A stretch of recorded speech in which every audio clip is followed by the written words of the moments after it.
യുവതിയെ ഭർത്തൃവീട്ടിൽ മരിച്ച നിലയിൽ കണ്ടെത്തിയ സംഭവത്തിൽ ദുരൂഹതയെന്ന് ബന്ധുക്കൾ. പാലക്കാട് വടക്കഞ്ചേരി കാരപ്പറ്റ കുന്നംപള്ളി നേഖ സുബ്രഹ്മണ്യനാണ് ആലത്തൂർ തോണിപ്പാടത്തെ ഭർത്തൃവീട്ടിൽ മരിച്ച നിലയിൽ കണ്ടെത്തിയത്. 25 വയസ്സായിരുന്നു. മരണത്തിൽ അസ്വാഭാവികത തോന്നിയതിനാൽ ആശുപത്രി അധികൃതർ പോലീസിൽ വിവരം അറിയിക്കുകയായിരുന്നു. ബുദ്ധിമുട്ടുണ്ടെങ്കിൽ അവൾ പറയാം. ഒരു ബുദ്ധിമുട്ടും ഇന്നലെ അവിടെ ഉണ്ടായിരുന്നില്ല. 10 മണിക്ക് വിളിച്ചപ്പോൾ ഒരു കുഴപ്പം ഉണ്ടായിരുന്നില്ല. പിന്നെ അവിടെ എന്താ സംഭവിച്ചെന്ന് അറിയില്ല. അവൻ എന്തോ ചെയ്തടാ. അവൾ ചെയ്യില്ല. അവൾക്ക് ചെയ്യേണ്ട കാര്യം സപ്പോർട്ടാണ് അവിടെ. അവൾ ചെയ്യില്ല. അവൻ എന്ത് ചെയ്താലും അമ്മ കൂടെ അവന്റെ കൂടെ നിൽക്കുക, സപ്പോർട്ട് ചെയ്തിട്ട്. നിങ്ങളുടെ മകൻ തെറ്റ് ചെയ്താ നിങ്ങൾ അതിനെന്തിനാ സപ്പോർട്ട് ചെയ്യണമെന്നും എന്റെ കുട്ടി പറയും. നിങ്ങളത് നല്ലത് പറഞ്ഞു കൊടുക്കല്ലേ വേണ്ടി പറഞ്ഞു. ആ തള്ളിയ സപ്പോർട്ടാണ്.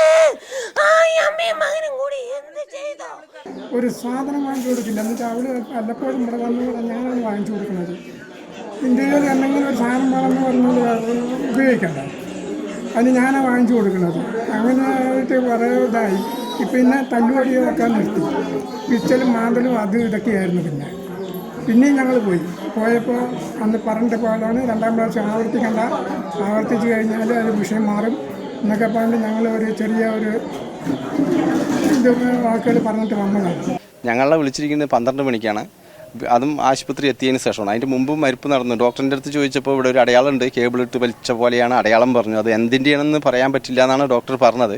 പക്ഷേ ഇത് സംഭവം ആ ചെക്കൻ്റെ അമ്മയുടെ അനിയത്തി എൻ്റെ അടുത്ത് പറഞ്ഞത് അവിടെ ടേബിൾ ഫാനിൻ്റെ കേബിൾ അവിടെ കിടക്കുന്നുണ്ടായിരുന്നു. ഞങ്ങൾ പോയപ്പോൾ പറഞ്ഞു. ഞങ്ങൾ അങ്ങോട്ട് കടത്തി വിട്ടിട്ടില്ല, ഞങ്ങൾ കണ്ടിട്ടില്ല. ആ അമ്മയുടെ അനിയത്തിയാണ് പറഞ്ഞത് ടേബിൾ ഫാനിൻ്റെ കേബിൾ അവിടെ ഉണ്ടായിരുന്നു, അതാണ് കഴുത്തിൽ കുടുങ്ങിയിരിക്കുന്നതെന്നാണ് പറഞ്ഞത്. അതിപ്പോൾ എന്ത് കാരണം കൊണ്ടാണെന്ന് നമുക്കറിയില്ല. അരുണാലത്തൂർ ചേരുന്നുണ്ട് കൂടുതൽ വിവരങ്ങളുമായി. അരുൺ, ഇപ്പോൾ ഈ യുവതിയുടെ വീട്ടുകാർ പറയുന്നത് അത്തരത്തിലൊരു ആത്മഹത്യ ചെയ്യേണ്ട ആവശ്യം അവർക്കില്ല, മാത്രവുമല്ല എന്തോ അസ്വാഭാവികമായി നടന്നിട്ടുണ്ട് അവിടെ എന്നാണ് ഇപ്പോൾ പറയുന്നത്, അല്ലേ?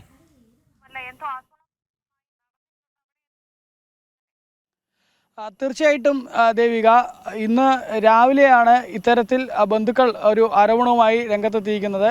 കഴിഞ്ഞ ദിവസം രാത്രിയാണ് ഈ ബന്ധുക്കളെ വിളിച്ച് പ്രദീപ് എന്ന അവരുടെ മകൾ മരിച്ചു എന്നുള്ള വിവരം അറിയിക്കുന്നത്. നേഗ എന്ന മകൾ കുഴഞ്ഞു വീണു എന്നാണ് ആദ്യം പറയുന്നത്. തുടർന്ന് ഇവർ ആശുപത്രിയിൽ ചെന്നപ്പോൾ ആ യുവതിക്ക് ജീവൻ നഷ്ടമായിരുന്നു. 25 വയസ്സ് മാത്രം പ്രായമുള്ള നേഗ എന്ന യുവതിക്കാണ് ഇത്തരത്തിൽ മരണം സംഭവിച്ചിരിക്കുന്നത്.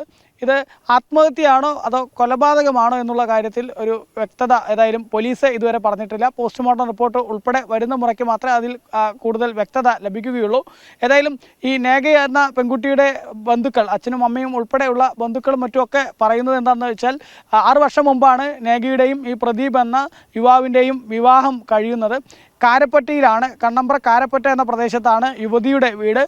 യുവാവിൻ്റെ വീട് തോണിപ്പാടം ഭാഗത്താണ്, തോണിപ്പാടം അമ്പലക്കാട് ഭാഗത്താണ് ഈ യുവാവിൻ്റെ വീട്. 6 വർഷം മുമ്പ് വിവാഹം കഴിഞ്ഞതിന് ശേഷം പിന്നീട് ഇവർക്ക് കുട്ടികളായില്ല എന്ന് പറഞ്ഞുകൊണ്ട് നിരന്തരം ഇയാൾ നേഗയെ ഉപദ്രവിച്ചിരുന്നു എന്നുള്ളതാണ് വീട്ടുകാർ പറയുന്നത്.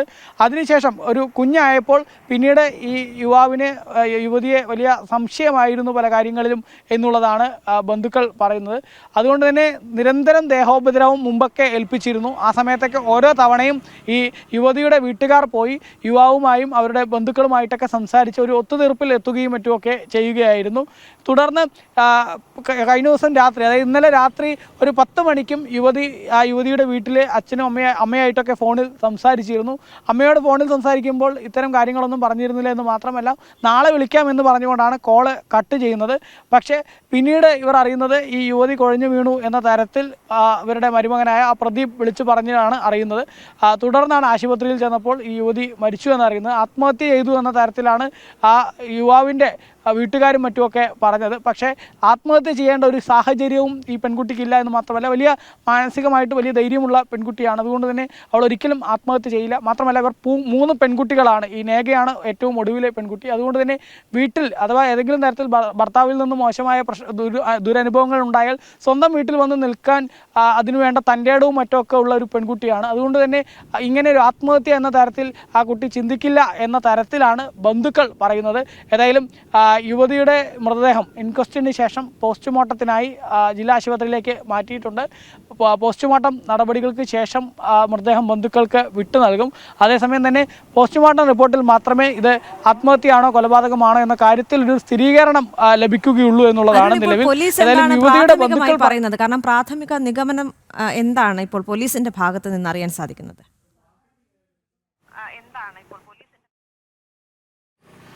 പോലീസ് പ്രധാനമായിട്ടും പറയുന്നത് യുവതിയുടെ കഴുത്തിൽ 2 പാടുകൾ ഉണ്ട്. അത് ചിലപ്പോൾ ആത്മഹത്യ ചെയ്തതിൻ്റെ ഭാഗമായിട്ടുണ്ടായതായിരിക്കാം. അതല്ലെങ്കിൽ ഏതെങ്കിലും ഒരു കയർ ഉപയോഗിച്ചോ അല്ലെങ്കിൽ കേബിൾ ഉപയോഗിച്ചോ ഒക്കെ വലിച്ച് കൊന്നതായിരിക്കാം എന്ന തരത്തിലുമുണ്ട്. അതുകൊണ്ട് തന്നെ അത് ഒരു വ്യക്തത എത്തണമെങ്കിൽ അല്ലെങ്കിൽ വ്യക്തതയിലേക്ക് എത്തണമെങ്കിൽ പോസ്റ്റ്മോർട്ടം റിപ്പോർട്ട് വരേണ്ടിയിരിക്കുന്നു എന്നുള്ളത് തന്നെയാണ് പോലീസും പറയുന്നത്. നിലവിൽ പോലീസിന് ഈ ഇൻക്വസ്റ്റും മറ്റുമൊക്കെ പൂർത്തിയാകുമ്പോൾ പോലീസ് പറയുന്നത് കഴുത്തിൽ 2 മുറിവുകൾ ഉണ്ട് എന്നുള്ളൊരു കാര്യം മാത്രമാണ്. ദേവിക.